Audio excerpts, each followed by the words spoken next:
Ever had a question about your food? What I really want to find out is how you put the fizz in your fizzy sweets. Or thought twice about what's in your supermarket shop?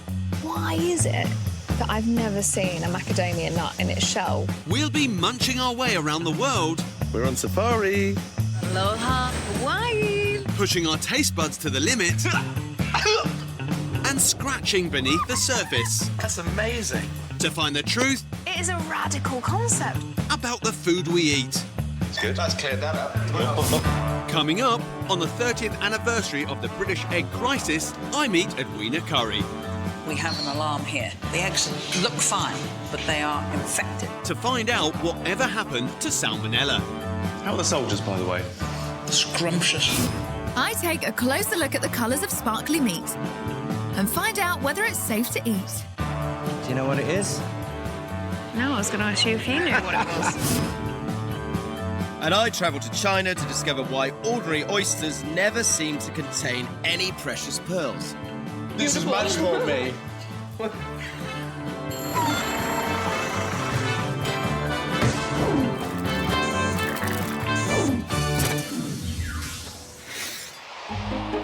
First, the nation's favourite luxury shellfish. Year on year, oyster consumption's been rising, and we now slurp more than 22 million annually. With more of us eating these things, why aren't we all finding hidden treasure? Why is it that I never find pearls in my oysters? Do you know why? I have no idea. I didn't know oysters had pearls in them. I really didn't. Oh. I've spent a long time eating oysters, hunting for a pearl. I'm yet to find one. Hopefully you find your pearl, but I can't guarantee it. Well, with a single pearl recently valued at an estimated £74 million, I'll keep trying. If only there was some kind of heroic figure to help me find one. Did I hear somebody call my name?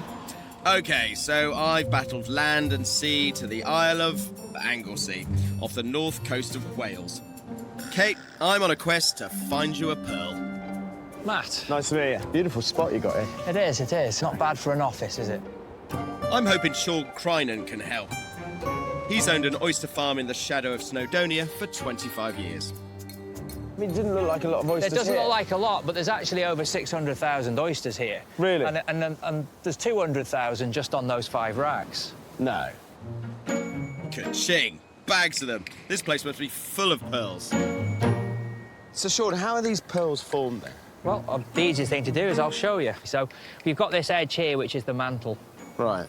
And something needs to embed itself, grit or any sort of invasive piece. OK. And then the response by the oyster then is to start coating it in the mother of pearl or nacre, and it'll just keep going until somebody comes along and goes, oh, that's a nice pearl. Right. So you must have cracked open quite a few of these. I mean, how many pearls have you come across? Well, in all the time I've been doing it, probably opened 200, 250,000 oysters. I've found 2 pearls. Really? Yeah. 2? 2. What, in your whole lifetime? Yeah. OK, I was kind of expecting a lot more than that. Afraid not. Probably talking 1 in a million to get a decent pearl out of them. Really? Yeah. I can't get bogged down in impossible odds. Fear not, Kate. I'm off to the Orient, where they produce more oysters than anywhere else. Over 4 million tonnes are eaten in China every year. Perhaps the Chinese have the answer. Look at this. We've got oysters here. These look like oysters as well. Have you ever found pearls in Chinese oysters? 中国的蚝里面应该是有珍珠，但是我没有发现过呢，现在还。 Now, I do know that China produces more than 1,500 tonnes of pearls per year, but not here in Beijing. To find those, I'm going to have to hop another flight to the city of Nanchong. I nearly got on the wrong plane. There's Nanjing and Nanjong. Fortunately, though, a director spotted it, so that's all good. And from there, there's a long drive in the crew van. But we seem to be heading inland. This is not somewhere I'd ordinarily associate with finding oysters and pearls. Confusing. After a 2-hour journey, we arrive in the town of Wanian, which is known locally as Pearl Town. Hello, Vicky. Nice to meet you. And I'm meeting Vicky Wang, who's going to show me around her family's pearl business. Wow. Wow, surprise. Yeah, so many pearls. Never seen so They're many. nectarine. I think you will like it. So at this point, something gets a bit lost in translation. Take a photo. What's like the thumb? Yeah, this one. Really? Yeah. Well, that wasn't embarrassing. Hi there, I'm Jim. Hi, Jim. Nice to meet you. Nice to meet you. Now, I'm here to find out about Salmonella. So what is it? So, Salmonella is a bacteria. I've got some microscope slides here to show you. Let's have a look. What's the commonest way of ingesting it? How does it actually get inside our system? It's either through contaminated food or water, which leads a person to get diarrhea or vomiting. Worst case scenario, what can it do to you? Well, 1.3 billion cases of Salmonella worldwide. 1.3 billion cases And it worldwide? causes 500,000 deaths a year across the world. Wow. So it is something to be worrying about. Got to ask you, is that when you're going out for dinner, do you just see Salmonella everywhere? It gives me anxiety sometimes. Because you know the dangers. I do know the dangers, yeah. It is prevalent, it's still out there, but It's still out. we need effective control to keep on top of it. Yeah, definitely. Whilst there are many ways of contracting salmonella, back in 1988 there was one woman who broke the egg scandal, and it sent shockwaves through the industry. Hi, Edwina. Good to see you. Hi. Right, so let's talk eggs. Edwina Currie was Junior Health Minister when crisis hit. Well, at the time I was responsible for public health, and quite quickly a problem developed with a lot of people with food poisoning, quite serious. Not trivial stuff, but actually in hospital for weeks on end. Government scientists traced the source back to the humble egg. They would send in regular weekly reports, and then they would flag up, we have an alarm here. What, you mean people are eating bad eggs? No, they can't tell. The eggs look fine, but they are infected, they're contaminated. In fact, a virulent new form of salmonella was rapidly working its way through the poultry flock. What's happening is that whatever this is, it's got into the oviducts of the hens. It doesn't kill them, but it is getting into the eggs. And if you eat them without them being properly cooked, then you are in big trouble. Right. So there's people all over the nation at the time with dippy eggs contracting Salmonella. That's a major, major problem. We were very alarmed. My real fear was that if we didn't tackle this properly, we would have an epidemic on our hands. Edwina decided to tell the media that most of the egg production in the country was infected with salmonella and strongly advised against using raw eggs. And the following week, 6 million people didn't buy eggs. The UK egg industry faced bankruptcy as consumption dropped 60% almost overnight. That created a lot of anger. You had to weather all that because ultimately you knew things needed to change. As a result of the ensuing furore, the British egg industry adopted stringent regulations, reducing salmonella and increasing food safety. The egg industry really deserve a medal, a pat on the back. They worked incredibly hard to get to the stage. And 30 years on... Here we go. That's serious. Edwina obviously thinks runny eggs are now safe to eat. How are the soldiers, by the way? Scrumptious. The Food Standards Agency have just announced it's now fine for pregnant women, children and everyone else to eat certain raw eggs. I'm off to find out. I would eat it, it's just not very appetising. Yeah. Do you know what it is? No, I was going to ask you if you knew what it was. Google it. Surely the butchers must know. I mean, I couldn't tell you exactly what it is. That's just how big it is. If you move it in the light, you'll see that rainbow effect. Something to do with the light. Yeah, I'm sure it is. Interesting, Tony. So my butcher friend claims the colours I'm seeing on the meat are just a trick of the light.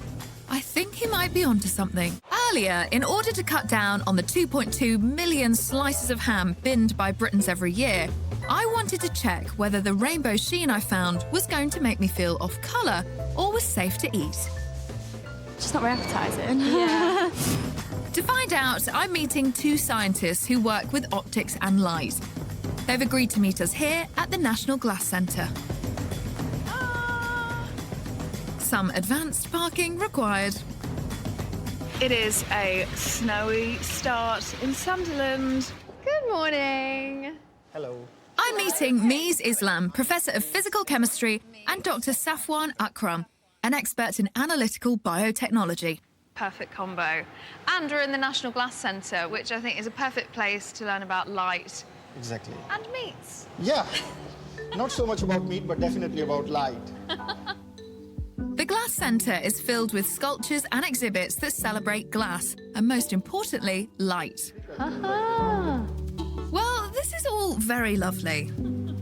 Aha, more meats. But what does it all have to do with my ham?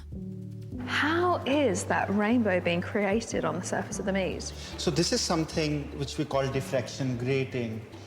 Actually, Mies has a few examples. If you are over the age of 26, you'll have seen one of these. The rainbow colour that you can see, this is due to the fact that when you write on the CD, you create very, very fine structures. When white light falls on it, it causes the colours to be split into their individual components. So in fact, although to the eye this surface looks flat, if I was to put this under a microscope, there would be pits and bumps.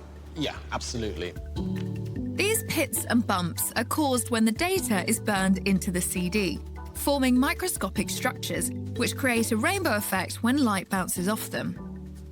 That's CDs, but what's happening here? So, for example, you have a big piece of meat here. Mm-hmm. If you cut across that, rather than cutting along, if you cut across it, then what you end up with is the diffraction grating.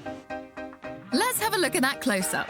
When you slice against muscle fibres which run perpendicular in the meat, the ends of the fibres are exposed, and they create a very bumpy surface that refracts light and separates it into colours.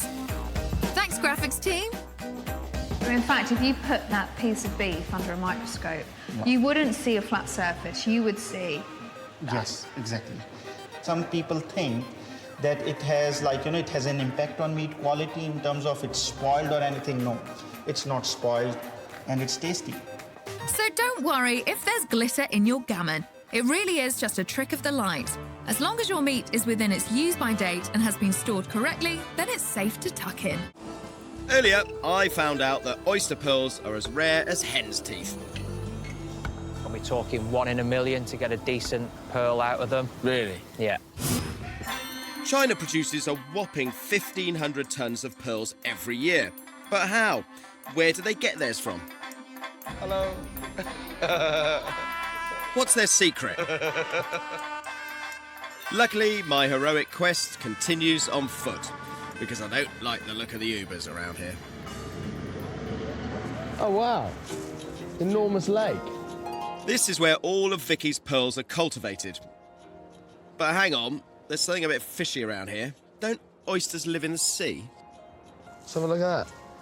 Wow, thank you. Look at that. So that's not what I'd say was an oyster, though. Looks like a clam. Yeah, it's freshwater clam. It's different from the oyster. Really? So, no oysters involved at all, then? There are many pearls inside. Many pearls? Many. Really? Maybe about 30. 30? 30? Yeah, 30 pearls. In this? Yes. We can have a try. We just smash it open? No, of course not. Clams may not have the same luxurious cachet, but they can grow more pearls than oysters, making them easier to produce. Right, let's go and open it. Each one can produce pearls worth hundreds of pounds. So how have the Chinese turned these modest molluscs into cash clams? OK, so this is the surgical equipment I need. Rather rashly, Vicky's allowing me to perform an extraction to one of her live, precious, pearl-laden clams. Hello. Oh, it's a ghost moment. Oh, wow. And then use this. Luckily, her mum's here to lend a hand. This is quite special. Wow, OK. So why don't you break them open and... No, the clam will be die. You want the clam to stay alive? Yes. Why? Because we can use it again. Really? Yes. Very delicate. Oh. Check that out. That's amazing. Wow. Beautiful colour, pink colour. Yes, pink colour. So how come you get so many in one clam? Because inseminate. They inseminate them? Yes. Really? Yes. To trigger the clam to create pearls, they insert an alien object, like a bead or a piece of clam flesh, which the clam coats in a layer of nacre, or mother of pearl, as a defence mechanism, just as oysters do. Really amazing. Love that. And after a lifetime of precious pearl production, how does the clam end its days? Delicious. Do you eat a lot of these? Yeah. Earlier, I met ex-politician Edwina Currie. 30 years ago, she told us not to eat raw eggs. The egg industry really deserve a medal, a pat on the back. They worked incredibly hard to get to the stage. Now, British eggs are amongst the safest in the world. So what's changed? To see what extra special measures farmers take to make sure our eggs are salmonella-free, I've come to Norfolk to meet farmer Toby Rush. Hi, Toby. I'm Jim. Hello, Tebbutt. Very nice to meet you. Right, so I'm here to see your chickens. Yes, welcome to Rymer Farm. But before you go any further, we're going to have to disinfect your wheels because you've been out on the public road and we've just got to make sure that they're clean. Right, lovely. Biosecurity. You couldn't check the oil as well, could you, and maybe do the back windscreen? All part of the service, sir. Joking aside, this must all be part of the fight against salmonella infection. That's first we've got to do is disinfect your feet. These are new trainers, by the way. I feel like I'm going to be fired out of a cannon. Not today. With all the basic biosecurity done, Toby takes things one step further. What on earth are these for? The hairnets on my feet, at least I don't look silly now. Not at all. We always knock, just so the hens know we're coming. Okay. Hello, girls. Hey. And how many birds have you got in here, then? 6,000. I hope to get over 5,500 eggs from this shed a day. There's one just now. You can take that home for your tea. Look at that. Beautiful, isn't it? With 6,000 free-range hens, what kind of things is Toby doing to stop salmonella entering his flock? We're constantly monitoring in the sheds. You've got to be extra vigilant, have you? It's good. We have to do an excellent job. Oh, that's a cracker. Terrible. But one thing I've got to ask is why have we had hairnets on our feet all this time? Well, Jimmy, whilst we've been walking, you've been helping us, because every 15 weeks we have to send off 2 pairs of boot swabs to a lab to have them tested for salmonella. Right, so you've doubled up, really. So while you're out there checking the birds, you're collecting samples at the same time? Multitasking. Sending off samples is just one of hundreds of measures that egg producers undertake to prevent their products becoming contaminated. There are 700 points in here. This is the Lion Code audit. 700 points that you've got to cover to reduce the salmonella? Yes, it's a very virulent bacteria. It's incredibly detailed, isn't it? Yes, and this covers everything from the rearing of the chicks right the way through to the end egg that goes into the box. In order to produce eggs that are safe to eat raw, farmers adhere to this British Lion Quality Code of Practice, one of the most comprehensive food safety schemes in the world, which reduces infection every step of the way. So, Jimmy, this is where we pack and sort the eggs. The eggs are quality controlled before being packed and finally given the British Lion Egg stamp of approval. This is the way you can tell if your egg is safe to eat raw. So that's the stamp that shows that egg takes away any worry of eating a runny egg or having a raw egg on a carbonara. Absolutely. And you can try one now if you like.